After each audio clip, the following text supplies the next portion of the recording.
You are standing in a meeting. You've just answered a question, and somewhere between the second sentence and the fifth, you feel it happen. The ground gives way beneath your words. You keep talking, not because you have more to say, but because the silence feels like falling. So you fill it with a joke that doesn't land, a qualifier nobody asked for, an apology for an opinion you haven't even finished stating, and you watch it happen in real time. The room's attention draining out of you like sand through an open fist. Here's the part almost nobody tells you. Every word you speak after your point has already landed is not neutral. It is not just being thorough. It is a withdrawal from an account of authority you spent the whole conversation building. The sentence that answered the question, that was the deposit. Everything after it is you quietly giving the power back.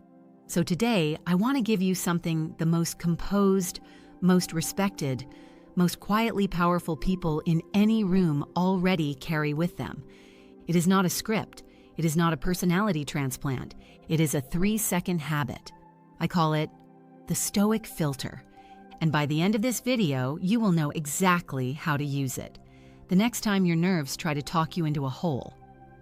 Let's go back 2,000 years to a philosophy built for exactly this problem.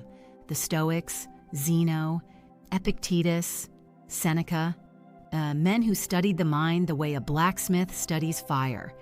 And they had a strong opinion about talking. They believed speech should function like currency, small in size, enormous in value.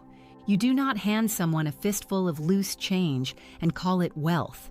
One gold coin, placed deliberately, says more than 100 coppers thrown in a panic. There is a word the Stoics used for the discipline behind this: silence as an act, not an absence. It does not mean you have nothing to offer.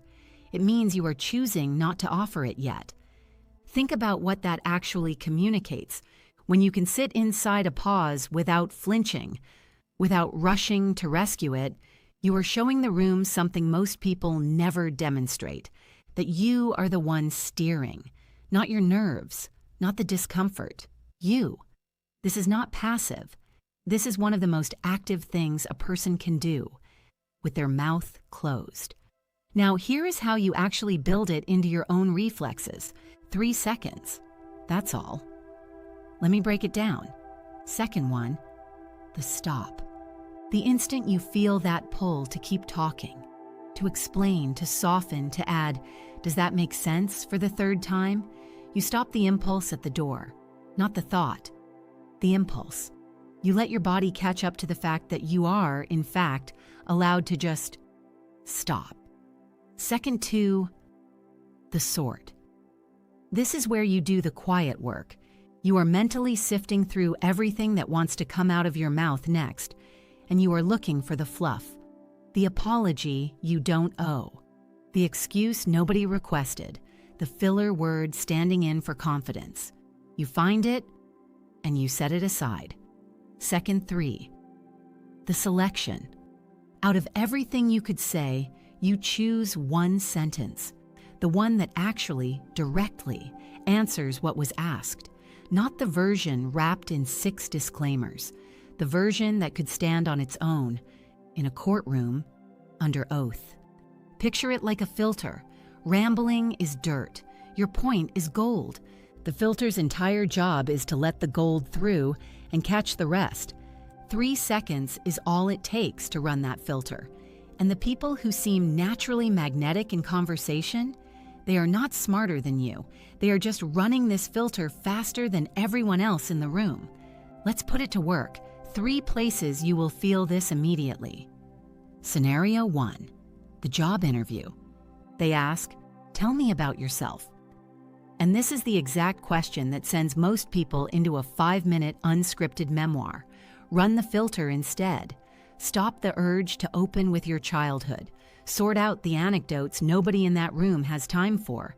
Select the one sentence that positions you for this exact role. Something like, I've spent the last several years solving the exact kind of problem this position exists to solve. Then stop. Let it sit. They will ask a follow-up if they want more. That is their job now, not yours. Scenario 2. The interruption. Someone cuts you off mid-sentence.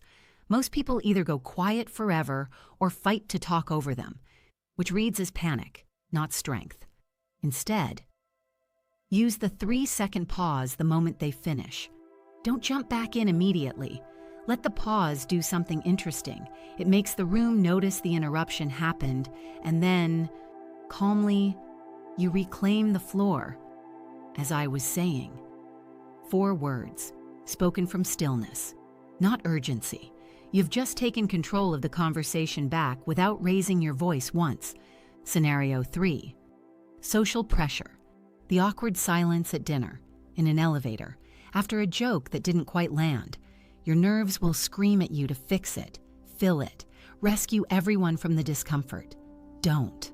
Let it exist. A person who can sit inside an awkward silence without flinching is, without saying a single word, communicating that they are not owned by that discomfort. Other people feel that, even when they can't name it. Here's what changes when you actually start running this filter. People begin leaning in when you talk, not because you're saying more, because you're saying less, and every word is worth hearing. You stop being the person whose sentences trail off into nothing, and you become something else entirely. Calm, deliberate, unshakable. The kind of presence Stoics would have called a lion in a den of hares. Not because the lion is louder, but because the lion has never once felt the need to prove it belongs there. So here's your challenge. Tomorrow, in exactly 1 conversation, run the filter. Stop, sort, select, just once. And then come back to the comments and tell me what happened. I want to know what shifted in that room. If today's video helped you see silence differently, subscribe.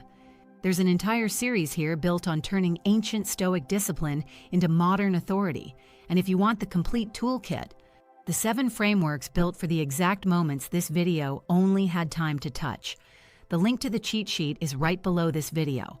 I'll leave you with this. Zeno of Citium once said that we have 2 ears and 1 mouth, so that we can listen twice as much as we speak. The most powerful people in any room already know this. Now, so do you.